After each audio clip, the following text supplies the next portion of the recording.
Okay, makinig ka. Dito maraming nagkakamaling mga accountant, bookkeepers, at saka mga certified public accountant.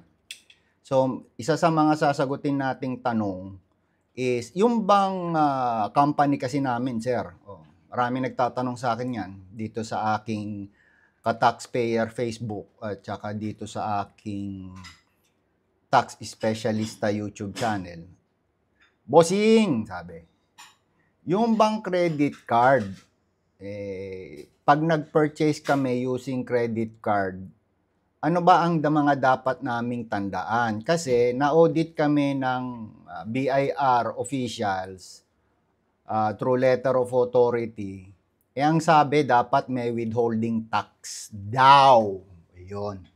So, gusto naming maliwanagan ito para sa susunod na audit namin sa letter of authority ay makapaghanda kami. Sabi ko, wag nyo nang isipin na magkakaroon kayo ng letter of authority, mamaya ituturo ko sa'yo para hindi ka na magkaroon ng letter of authority sa susunod na taon. So, sagutin natin muna yung tanong mo. Yung bang company's credit card, meron bang tax yan? Okay. So, ganito yan mga bossing ko. Yung liwanagin lang natin para dun sa mga taong kailangan ng paliwanag.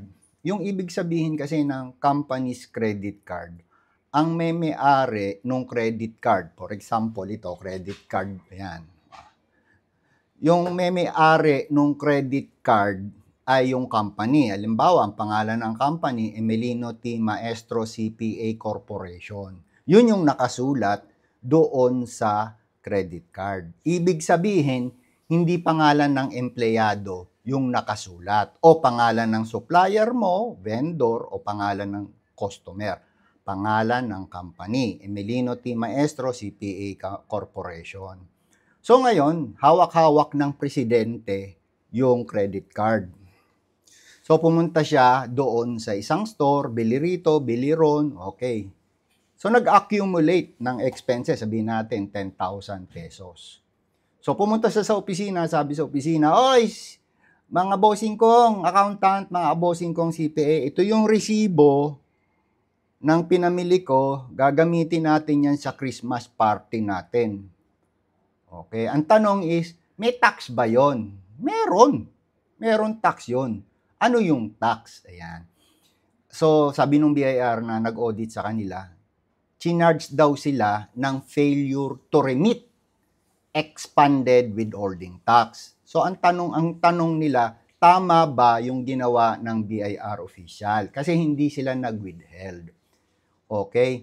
Mali po yung ginawa ng revenue officer. Bakit? Hindi po subject sa withholding tax. Yan yung benefit. Sinuturuan ko kayo, may benefit.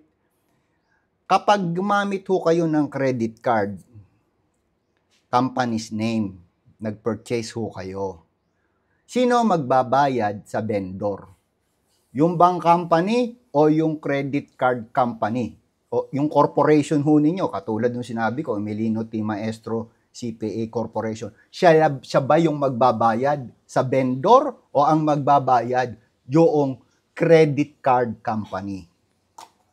Definitely hindi po kayo ang magbabayad sa credit card company, sa vendor, kung hindi yung credit card company. So therefore, ang magwi-withheld yung credit card company dun sa vendor kung saan bumili yung presidente ho ninyo. So wala po kayong withholding tax. Ang kailangan ho ninyo, clarity. Clarity, consistency. Yun ho yung requirement ng batas na ipakikita ko ho sa inyo at kailangan ho ninyo na iparehistro po sa Secretary of Finance. Hindi ho kay BIR Commissioner kasi hindi naman yun ang sinasabi ng batas eh. So, papakita ko ho sa inyo yung situation. Ito. Sabi ho ng batas natin at mismo si BIR Commissioner ang nagpakita at ang nag-uutos sa atin. Ganito ho ang mangyayari during audit. Ang kailangan ho ninyo is RAMO 1-2020. The degree of checking or scope of a tax examination may be influenced by an analysis of the taxpayer's accounting procedures and the results achieved therefrom. So, sa mga walang kaalam-alam pagdating sa taxation, ito ho ay benefit na ibinibigay, ipinamamahagi ng BIR sa inyo through the BIR commissioner. Kasi siya lang ho yung pwedeng mag-perform ng function ng isang BIR organization. So sabi yan, maiimpluwensyahan mo yung mga BIR official, yung bang mga subordinate niya. Kung meron kang, anong sinasabi rito? Accounting procedures and the result achieved therefrom. So, ibig sabihin ho nun, meron kayong accounting rules and regulation para ho sa credit card purchases nyo. Pagkatapos ho, meron ho kayong result. Kahit hindi pa ho ninyo ginagamit yung credit card, company's credit card, kailangan naka-identify doon sa accounting rules ninyo yung pong inyong result.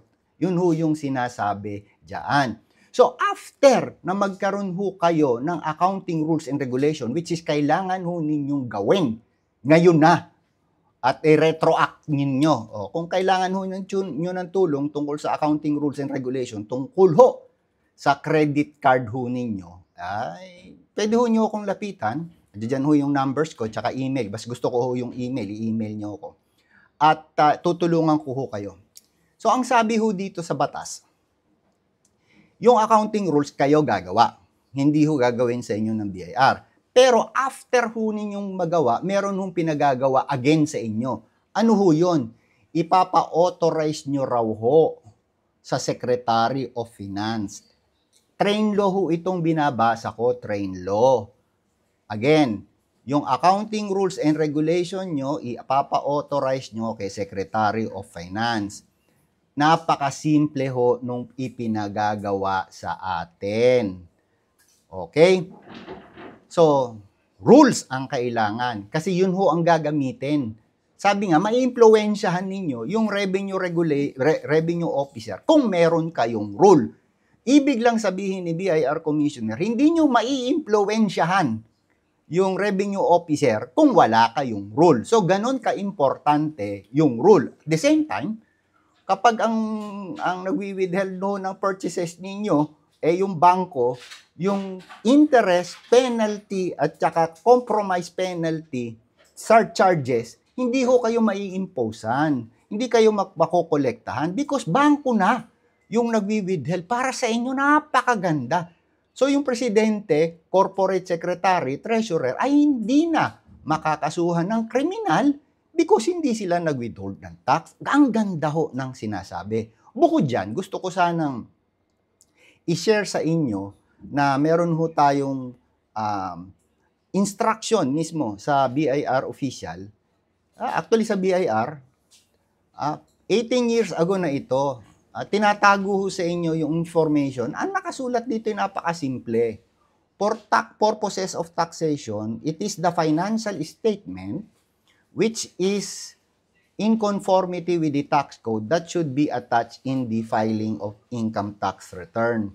Ayan po, kung gusto niyo ng kopyang ng ganito, pwede ko ho kayong bigyan. Okay? Ayan ho yung pwede ho ninyong gamitin. Alam ho ninyo, yung ginagamit naming mga certified public accountant. Yan po ay kinopya sa abroad. Mga alien ho ang gumawa, aliens ang mga gumawa niyan. O, liliwanagin ko. Ito ho yung katatapos ko lang na libro. Kung gusto ho ninyong bumili, meron ho akong tulong na idadagdag sa inyo kung bibili kayo ngayon hanggang November 30. Hanggang November 30, 2024, ang idadagdag kong tulong, itong financial statement na to, ay ipaparehistro natin, ipapa-authorize natin para hindi siya maging unlawful sa Secretary of Finance. Ito po, gagawin ho natin. Ako ho ang magpa-file para sa inyo. Kasama ho yan sa pagbili nyo ng ito pong tax shield financial statement. Yan ho yung ipinagmamalaki ho natin na hindi ho pang alien. Ito ho ay pang BIR. So balik ho ako, ginawa ho ang Generally Accepted Accounting Principle at saka Philippine Financial Reporting Standard, hindi ho para sa Pilipino. Ang nag-drop ho niyan, mga foreigners or aliens. Ayan. So ang ibig sabihin ho niyan, ginawa yan para proteksyonan yung interest ng mga aliens, ng mga foreigner. At the same time, since tayo mga Pilipino, hindi naman tayo alien sa bansa natin, hindi ho natin top priority yan. Hindi ko sinasabi na wag nyo yung gamitin. Ang sinasabi ko, i-prioritize nyo ho yung gamit nyo. Maliwanag na ho yung binabanggit dito ng mismong BIR. Ano ba ang gusto namin? Sabi sa amin, Mr. Maestro, ang gusto namin dyan sa mga kliyente mong mga taxpayer na kulang ang kaalaman at kailangang i-improve ang kaalaman sa taxation, yung tax basis, financial statement which is in conformity with the tax code. Paliwanag ho yun. So, wala pa hong certified public accountant na gumagawa niyan. Wala pa kasi kahit ilang beses na ako nagtuturo, walang gumagawa. So, ang ginawa ko, i-expose ko na ho sa inyo, sasabihin ko na, hindi nyo ho kailangan ang certified public accountant para ho gumawa ng hinihingi ng BIR. Pwede ho kayong gumawa niyan with or without certification from certified public accountant. Kung gusto ho ninyo ng tulong, dapat ho, ngayon pa lang Disyembre, mag-file na ho tayo ng request for approval or application for approval nitong financial statement which is in conformity with the tax code. Ganun ho ang statement ng BIR. So, available na ho yan at ite-train ko ho kayo. Pero hindi kasama yung training kasi kung bibili ho kayo ngayon, ang may sasama ko lang ho, ipapa-approve natin yan sa Secretary of Finance para maging valid and binding sa mga BIR official. At pag nag-audit sila, based sa tax code, pare-parehas na ho. Alam niyo ho kasi, ang pag-audit ng BIR, hindi na magsisimula yan sa pag-receive nyo ng LA. Hindi po. Naka-receive akong LA? Hindi. Nagsisimula yan, hindi pa kayo nakaka-receive ng LA, ino-audit na kayo. O isang way, yung tax mapping. Ang tax mapping is the basis of the BIR para i-audit kayo. Pag naging non-compliant kayo sa tax mapping, candidate kayo sa letter of authority. Yan.